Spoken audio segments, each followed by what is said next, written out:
recognize that there are certain benefits brought about by MNCs in Singapore.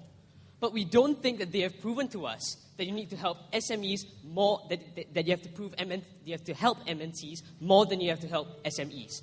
Because we think that 63% of Singaporeans are employed by SMEs. We don't think that you are helping these Singaporeans already in these jobs. I have 2 points of contention for today. First of all, on who innovates more, and second of all, on their whole substantive. First of all, in Avery's POI, he told us that SMEs won't innovate when we fund them. Now, we aren't giving these SMEs their salaries, ladies and gentlemen. We're providing them with the necessary funding and the expertise that they have to innovate. And furthermore, we tell you that they have the incentive to innovate as well, because they need to in order to fulfill the demands of their consumers and to compete with the MNCs themselves. And furthermore, we tell you that they told us that MNCs have the necessary resources to innovate as well. Now, we tell you that they have no need and no incentive to innovate at all. Let's look at the example of Microsoft that they've given us. Why is it that for 20 years, Microsoft Office has not changed much? It's because Microsoft is already entrenched in these positions. It's because it has no incentive and no need to innovate, because it has no one competing with them and no one offering a challenge to them in terms of innovation. And that's why we think that MNCs don't really have this incentive to innovate at all. And next, they told us that MNCs play a critical role in Singapore. We think that SMEs need more help than these MNCs, simply because 63% of Singaporeans are employed by them, and these people need help. And we think, furthermore, that providing them with the necessary funding and expertise will benefit our economy, and I'll be going on to prove this in my substantive. So let's move on to the next point on the entire substantive. First of all, they told us that MNCs provide more job opportunities. And we tell you that these job opportunities that MNCs provide are special niche jobs. And not all Singaporeans are able to adapt to them, and not all Singaporeans are able to fill them. We tell you that SMEs have a greater scope for Singaporeans to take advantage of them. Firstly, because they have a more broad base for innovation. And secondly, because we are providing them with the necessary funding and mitigating the risks and barriers that they have in terms of setting up these SMEs. Next, he told us that that MNCs are going to go away simply because we spend more on SMEs than we're spending on them. We tell you that MNCs stay here not only because of the monetary incentives that we give them. We tell you that MNCs stay here because of the good infrastructure, because of clean government, because of stability.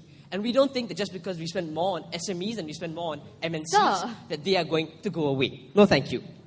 Next, they tell us that we need to send a signal that they're integral. And we tell you that we still are attracting MNCs, and we're not going to shut them out completely, as that's the first thing that Junior told you.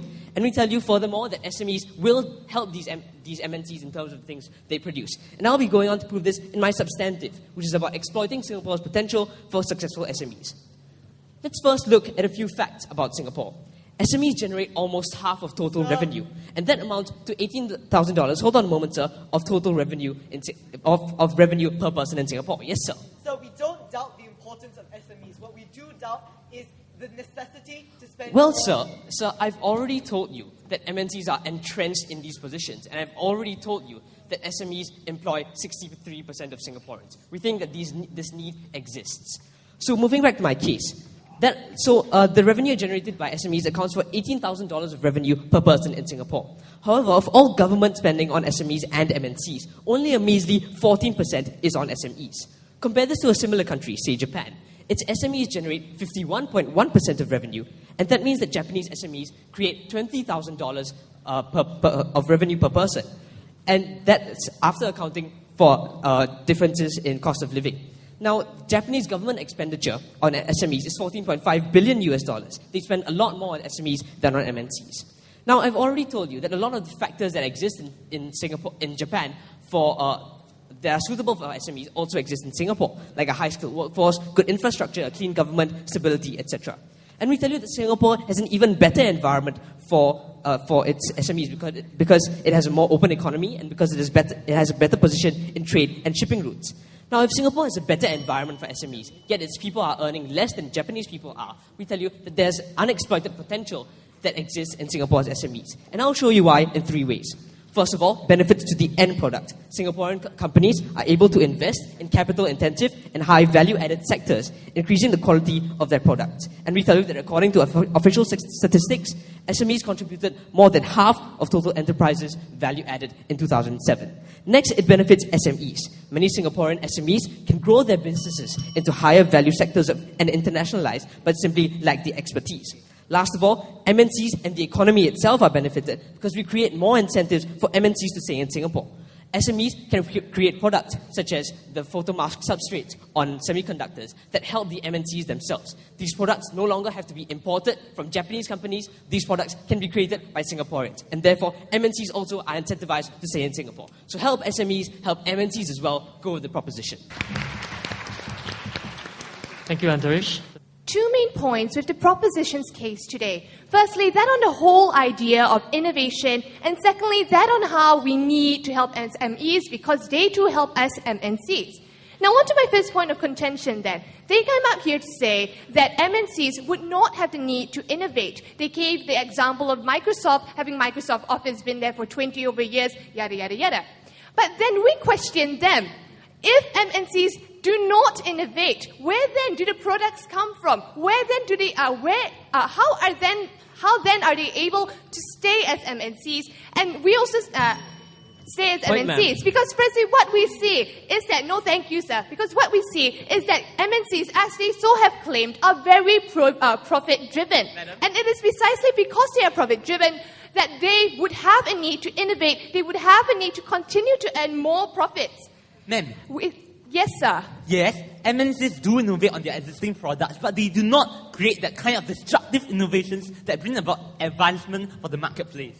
Sir, you do not see the MNCs have the resources, they have the innovations because they have the talent in order to create all these technologies. Sir, they have the innovation, they have the technology, they have the resources, and they have all the materials because they are MNCs, because they can. And so, sir, we see that the question today is, since both sides have been proven to innovate, which side then brings about more benefits through innovation, and we will prove that it is our side that stands.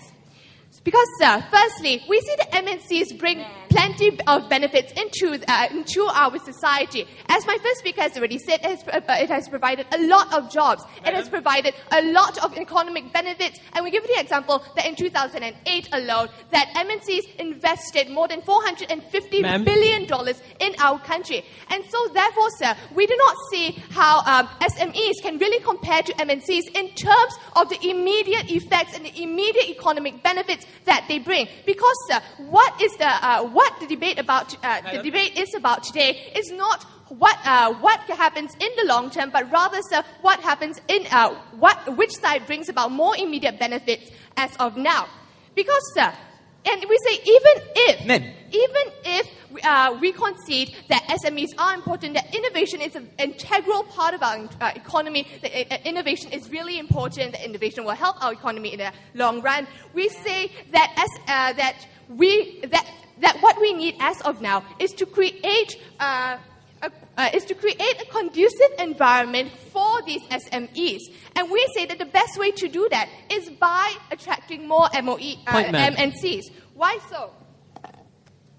Because firstly, what we see is that when you attract more MNCs in, we are bringing in more resources, we are bringing in more technologies, we are bringing more jobs, we are creating more jobs, and this and by all the economic benefits that my first speaker has already proven, this helps, and this helps the economy to prosper.